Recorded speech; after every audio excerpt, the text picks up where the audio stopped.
Salut les geeks, c'est Mikey Play Mike, et voici un condensé d'informations concernant les jeux vidéo.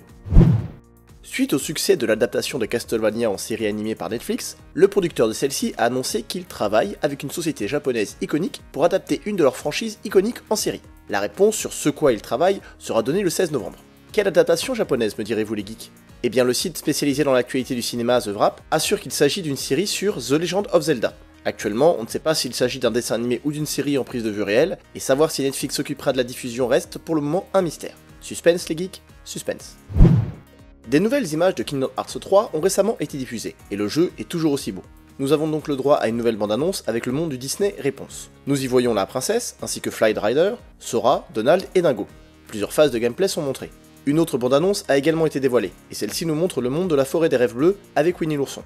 Plusieurs mini-jeux seront présents, comme les opus précédents de la série Kingdom Hearts. Des passages sur le monde des nouveaux héros et de Pirates des Caraïbes sont également montrés. Kingdom Hearts 3 est prévu pour le 29 janvier 2019 sur PlayStation 4 et Xbox One. Les développeurs du jeu PlayerUnknown's Battleground, communément appelé PUBG, ont récemment annoncé un partenariat avec DC Comics. Ce partenariat aboutira à la possibilité d'obtenir des tenues d'Harley Quinn et du Joker. Une bande-annonce nous permet de constater que ce sont les vêtements et maquillages du film Suicide Squad qui ont été choisis. La vidéo permet de savoir que cette collaboration ne concernera que les versions PC et Xbox One.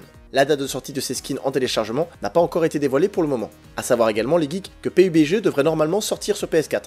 En effet, un utilisateur du site PSN Profiles a découvert que les serveurs PlayStation abritaient déjà 2 visuels dédiés au jeu.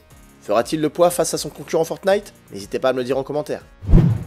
Allez-vous vous procurer la PlayStation classique, les geeks? Cette mini-console sort pour la fin de l'année et certains joueurs se posent la question de « les jeux seront-ils en français ?» Un message sur le PlayStation Blog indique que les menus de la console pourront être mis en français. Des jeux comme GTA et Rainbow Six pourront également être joués en français. Pour les autres titres, il semblerait qu'ils seront jouables en anglais uniquement. Est-ce qu'il y aura d'autres jeux doublés intégralement français, comme quand ils étaient sortis à l'époque sur la PlayStation, comme par exemple un certain Metal Gear Solid? Suspense et geek, suspense. La PlayStation classique, elle, est prévue pour le 3 décembre 2018.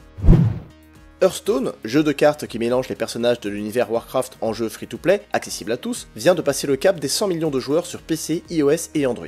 L'éditeur et développeur Blizzard a donc voulu remercier ces 100 millions de joueurs et ont offert du 7 au 11 novembre 6 paquets de cartes à bénéficier dans le jeu Hearthstone. Ces paquets de cartes comprennent des cartes issues du projet Armageddon, la dernière extension du jeu. Les joueurs peuvent jouer donc aux quêtes hommage aux joueurs pour débloquer jusqu'à 500 pièces d'or, afin d'acheter d'autres paquets ou affronter des joueurs dans l'arène. Le producteur de chez Illumination Entertainment, le studio derrière Moi, Moche et Méchant et Les Mignons entre autres, a confirmé au magazine Variety que Super Mario Bros est en développement prioritaire chez Illumination Entertainment et celui-ci pourrait sortir au cinéma en 2022. Le producteur parle d'une tâche ambitieuse, celui-ci souhaite piocher des détails dans l'univers de Mario pour leur donner de la profondeur sans compromettre ce que les fans aiment dans l'univers de Mario. Espérons qu'il nous fasse une bonne adaptation de Mario, espérons. Ubisoft a récemment mis en place un live stream sur le tant attendu Beyond Good and Evil 2. Du gameplay en pré-alpha a ainsi été diffusé. Ubisoft a également donné des informations sur la société de production collaborative en ligne créée par Joseph Gordon-Levitt, Hit Record. Plus de 11 000 contributions ont déjà vu le jour sur cette plateforme, et si certaines œuvres sont dans le jeu, bien entendu, les contributeurs seront payés et crédités dans le jeu.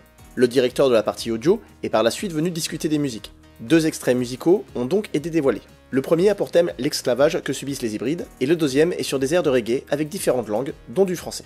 Un compositeur s'occupera de la bande originale du jeu. Pour finir, le directeur créatif Michel Ancen s'est joint au stream pour présenter une toute petite séquence où il a été montré la création d'un personnage féminin très réaliste. Ubisoft a indiqué que c'est ce degré de détail et de réalisme qu'il veut atteindre à la sortie. Le livestream s'est terminé en question-réponse avec l'équipe d'Ubisoft. Il a été confirmé que tous les véhicules visibles pourront être volés et mis à l'abri dans le vaisseau mère pour soit être revendus sur une autre planète ou juste utilisés, libre à vous de choisir.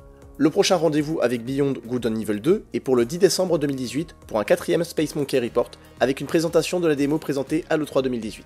Beyond Good and Evil 2 n'a pour le moment aucune date de sortie prévue. Petite news Marvel, le prochain DLC nommé La Guerre des Gangs du jeu Spider-Man PS4 sera accessible dès le 20 novembre 2018. Et oui, ça arrive vite. Ce DLC mettra en scène le vilain Hammerhead qui veut s'emparer de New York avec l'aide de super méchants s'opposant directement aux caïds. En décembre 2018, nous aurons le retour de Silver Sable dans un 3ème et dernier DLC. Square Enix donne des informations sur les futurs DLC de Final Fantasy XV et cette annonce ne va pas faire plaisir à beaucoup de joueurs. En effet, l'équipe de développement de Final Fantasy XV avait prévu de sortir 4 nouveaux DLC, pack intitulé The Dawn of the Future, au printemps 2019. Ceux-ci se réfèrent aux épisodes Ardyn, Aranea, Lunafreya et Noctis. Cependant, Square Enix a fait un changement de direction important, et la décision a été prise de réexaminer ses projets. La conclusion est la suivante. La production de divers épisodes sera annulée, à savoir Arnea, Lunafreya et Noctis. Aïe. 3 des 4 DLC prévus.